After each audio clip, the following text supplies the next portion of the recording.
భరతమాత ముద్దు బిడ్డనైన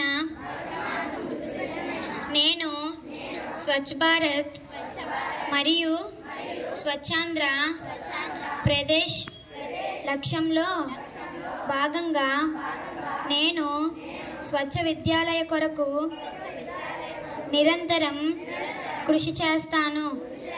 నీరు, పారిశుద్ధ్యం, పరిశుభ్రత పెంపొందించడంలో, వినియోగించడంలో నిరంతరం పాలు పంచుకుంటాను.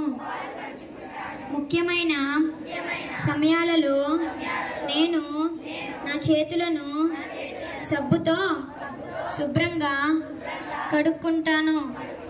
మరుగుదొడ్లను, మూత్రశాలలను వినియోగించే ముందు, తరువాత నీటిని పోయడం వంటి ముఖ్యమైన అన్ని శుభ్రత చర్యలను తప్పనిసరిగా పాటిస్తాను. మరియు తోటివారిని సైతం పాటించేలా చర్యలను తీసుకుంటాను. అనారోగ్య బారి నుండి నన్ను నేను కాపాడుకుంటాను.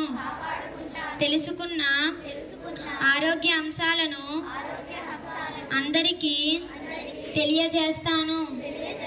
రోజు పాఠశాలకు క్రమం తప్పకుండా హాజరవుతాను. స్వచ్ఛ ఉద్యమంలో నేను సైనికుడుగా స్వచ్ఛతపై నిరంతరం ప్రచారం చేస్తూ పాఠశాల నందు, ఇంటి నందు, గ్రామాల నందు, పట్టణాల నందు, ప్రతి చోట స్వచ్ఛతను పెంపొందించడంలో నా కర్తవ్యాన్ని నెరవేరుస్తానని త్రికరణ శుద్ధిగా ప్రతిజ్ఞ చేస్తున్నాను.